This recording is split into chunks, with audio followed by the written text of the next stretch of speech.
اے اہل قلم سر نہا جذبے دروں کے، تسکین دل و جاں ہے سخن تیرا جہاں۔ حضرات آئیے ڈاکٹر توقیر عالم توقیر صاحب کی بہترین اور معیاری غزل کے بعد اب میں مہمان شاعر اور بہت ہی مشاق نثر نگار اور تھوڑی سی مہلت میں بہت ہی شہرت پا لینے والے، بین الاقوامی شہرت پا لینے والے ڈاکٹر احمد کفیل صاحب کو آواز دینا چاہتا ہوں۔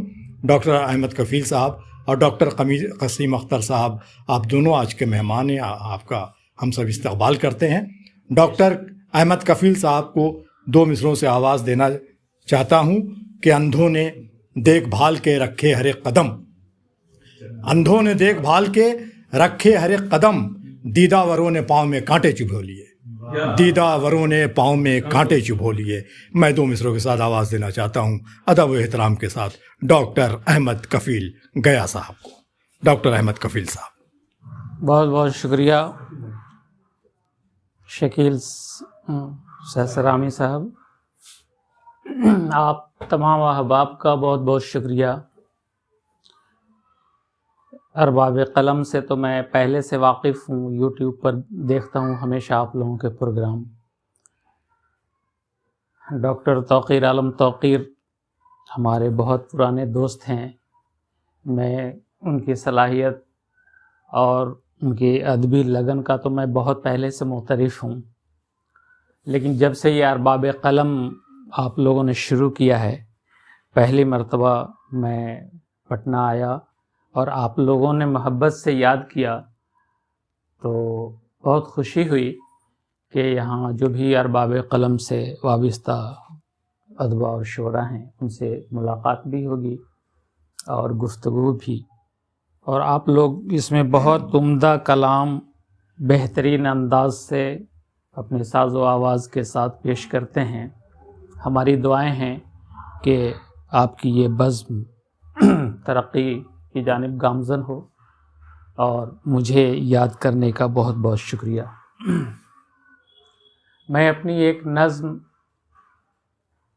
جس کا عنوان ہے ساز مستقبل، وہ آپ لوگوں کے سامنے پیش کرنا چاہتا ہوں۔ مجھے اندازہ نہیں تھا کہ یہاں مجھے شعر بھی پڑھنا ہوگا۔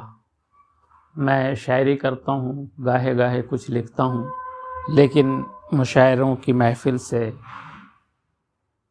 اس قدر وابستہ نہیں ہو پاتا۔ یہ ہمارے مزاج کی اپنے استاد طبع کی کمی یا کوتاہی کہہ سکتے ہیں۔ یہ ایک نظم میں پیش کرنا چاہوں گا، ساز مستقبل، کہ بجاتا جا رہا ہے وقت اپنا ساز مستقبل، بجاتا جا رہا ہے وقت اپنا ساز مستقبل، تو کیوں مایوس ہوتا ہے، تو کیوں مغموم ہوتا ہے، حسین یادوں کے جانے سے، محبت کے ترانے سے، تیری ضد ہے بجا لیکن اسے جانا ہے جانے دے۔ کھڑا ہے جس جگہ اس وقت تیری رہ گزر ہے یہ، کھڑا ہے جس جگہ اس وقت تیری رہ گزر ہے یہ، جہاں تو چاہتا ہے ٹھہرنا منزل نہیں ہے یہ۔ ابھی کتنی ہی زلفیں وقت کی ہیں منتظر اپنی، کہ اپنے دست زریں سے جنہیں شانہ بھی کرنا ہے، تجھے تو سوئے منزل پا بجولاں چلتے جانا ہے۔ اور اگلا بند ہے کہ حنائی صبح آئے گی اجالے روز و شب ہوں گے، حنائی صبح آئے گی اجالے روز و شب ہوں گے، سبھی جھومیں گے گائیں گے، مگر اس ساز محفل میں اگر مضراب نہ ہوگا تو پھر وہ خواب کیا ہوگا، یہ عالم ہے تصور کا اسے جانا ہے جانے دے۔ شکریہ احباب۔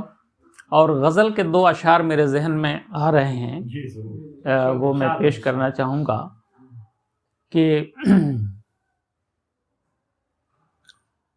بہت پہلے میں نے غزل کہی تھی اور ہمارے اپنے اشعار کو یاد رہتے نہیں ہیں، لیکن دو اشعار اس کے میرے ذہن میں ابھی بیٹھے بیٹھے کود کر آئے، تو میں نے سوچا کہ آپ لوگوں سے شیئر کروں۔ شعر عرض کیا ہے کہ حال کہتے زبان جلتی ہے، حال کہتے زبان جلتی ہے، میرے دل کے شرار دیکھو تو، میرے دل کے شرار دیکھو تو۔ اور اگلا شعر عرض کیا ہے کہ کیسا ٹھنڈا پسینہ آتا ہے، کیسا ٹھنڈا پسینہ آتا ہے، دھوپ یہ سایہ دار دیکھو تو، دھوپ یہ سایہ دار دیکھو تو۔ شکریہ باپ۔